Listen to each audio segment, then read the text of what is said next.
아이들에게는 분명히 배움에 대한 갈증이 있어요. 그걸 주입식 교육으로 경쟁시키기보다는 아이들이 함께 행복할 수 있는 가르침을 주는 게 교육의 진짜 목적이 아닐까요? 그런 점에서 지속가능 발전 교육이라는 것은 이 시대를 살면서 충분히 생각해야 되는 화제입니다. 어느 한쪽으로 치우치는 순간 지속될 수 없는 교육이기도 하죠. 몇 년 전부터 숙문중학교에서는 지속가능한 학교 만들기라는 커다란 주제로 다양한 활동을 시도하고 있습니다.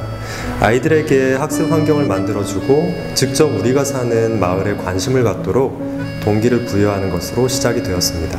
아이들과의 수업이 교실에서만 멈춰있게 되면 사회와 소통할 수 없다는 생각이 들었어요. 그래서 교실 안에서 만들어낸 수업의 결과물이 광장이나 지하철, 시민들과 함께 할 수 있는 축제가 될 수 있도록 여러 가지를 생각하고 있습니다. 실제로 학교에서 진행하는 프로젝트가 있는데요.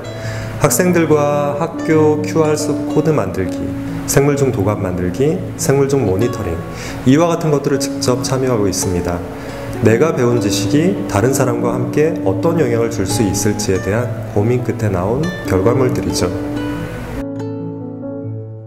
현수막으로 만든 주머니를 이용해가지고 이 식물을 한번 키워보려고 하는데요. 페트병에다가 오래난 자갈을 조금씩 넣어가지고 식물을 여기다 꽂고 그리고 물을 적정량만큼 부어준 다음에 이 주머니에다 넣고 햇빛이 많이 나오는 창가에다 넣는 게 좋습니다.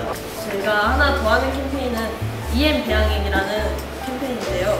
유용한 미생물 80가지 정도의 미생물이 들어가 있고요.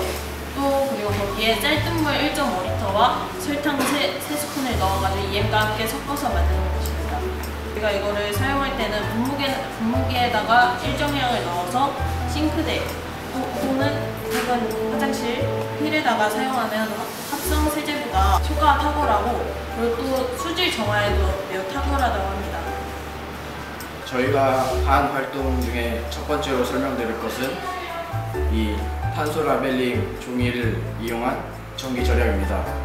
이 탄소 라벨링 마크를 각 반 TV 아래다 붙임으로 해서 그 반 학생들이 TV를 꺼서 전기를 절약할 수 있겠구나라는 생각을 하게 만든 것 같습니다.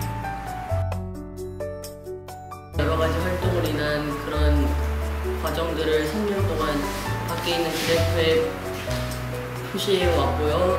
그 결과 지금은 총 27%의 전기를 감량할 수 있었습니다. 우리도 이만큼 전기를 줄일 수 있구나 하는 뿌듯함이 있었습니다. 저희가 하는 걸 사람들이 따라해 주니까 전기 절약과 물 절약들도 다 되고 기분이 좋았던 것 같아요. 라일락이라는 나무에 대한 QR코드를 만드는 작업을 하였습니다. 이 QR코드를 찍으면 여기 사이트에 나오는 것처럼 이 라일락에 대한 정보가 나오고 여기 사진도 같이 나옵니다. 우리가 잘 알지 못하였던 나무의 정보를 우리 학교 학생들뿐만 아니라 지나가는 모든 주민들까지도 환경을 다시 생각할 수 있는 의미가 있다고 생각합니다.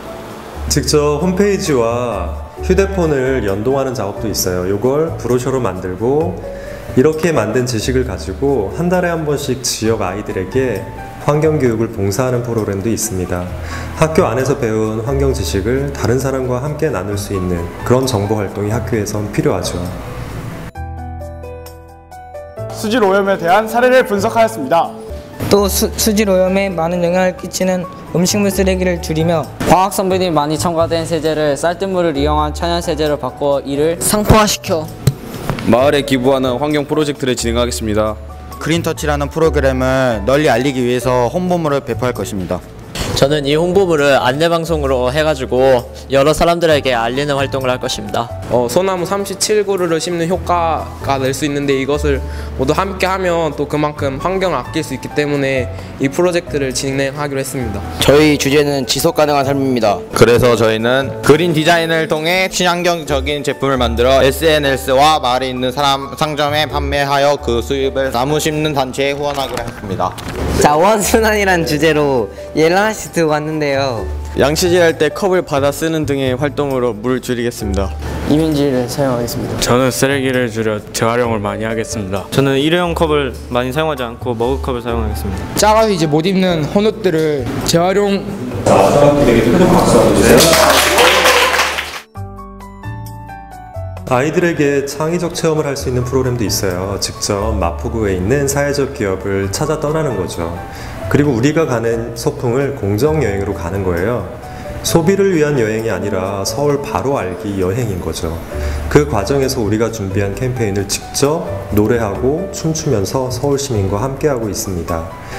우리의 학급 여행 중에 하루는 육식을 하지 않는 거예요. 이렇게 해서 남은 여행비의 일부는 세계 기아 돕기를 합니다.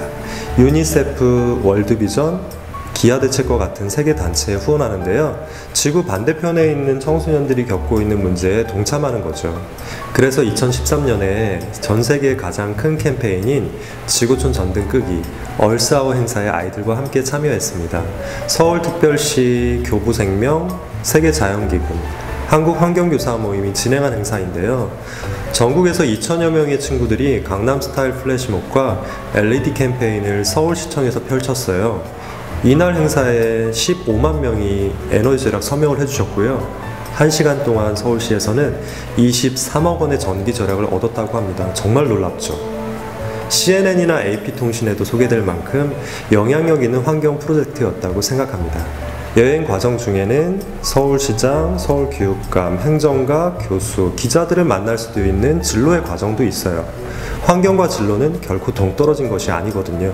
처음에는 저희 과제로 시작했었는데 학생 175명이 이렇게 여러 멘토분을 만나 인터뷰한 것이 책으로 나오게 됐고 성공해서 이렇게 결과물로 나와 있고 지금 판매 중이면서 저희 3학년 기술 독후감 과제로도 쓰이고 있는 책입니다. 환경재단의 이미경 총장님이랑 SBS 박수택 기자님인데 일단 이분들을 만나고 이렇게 인터뷰를 하면서 산 증인이시잖아요. 그렇기 때문에 저희가 많이 배울 수 있었던 것 같아요.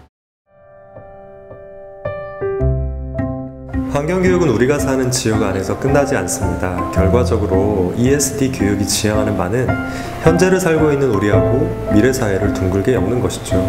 아이들에게 동기부여를 해줬을 뿐인데 이 과정을 친구들이 계획하고 실행에 옮기는 모습이 정말 놀라웠어요. 예전에는 환경 문제에 이렇게 집중할 수 있었을까? 라고 생각이 들 정도였거든요. 아이들은 아이들대로 힘이 있고 경쟁력이 있구나 라고 생각을 했고요. 무엇보다 자발적으로 참여했었던 아이들의 모습이 참 인상적이었습니다. 저는 교사로서 학교가 나아갈 방향이 바로 이것이지 않을까 새삼 생각했어요. 아이들이 지금까지 자신의 성장을 위해서 너무나 치열하게 살아온 것 같아요. 안타까운 마음이 매우 많이 들거든요. 하지만 제가 체험한 환경 교과를 통한 ESD 교육은 생명, 여성, 인권, 평화, 복지 그 개념을 알고 실천한 진정한 교육이었습니다. 더불어 우리 아이들에게 긍정적인 변화를 일으킬 수 있는 힘, 책임의식을 일깨워줄 수 있는 힘, 사회에 대한 비전을 현실 속 옮길 수 있는 전인격적인 인간상으로 인도할 수 있는 길이라는 믿음이 생겼죠. 지속가능한 사회란 자연을 있는 그대로의 모습을 후손에게 전해주는 거예요. 이 지속가능한 사회는 학교에서 먼저 시작이 되어야 된다고 생각합니다.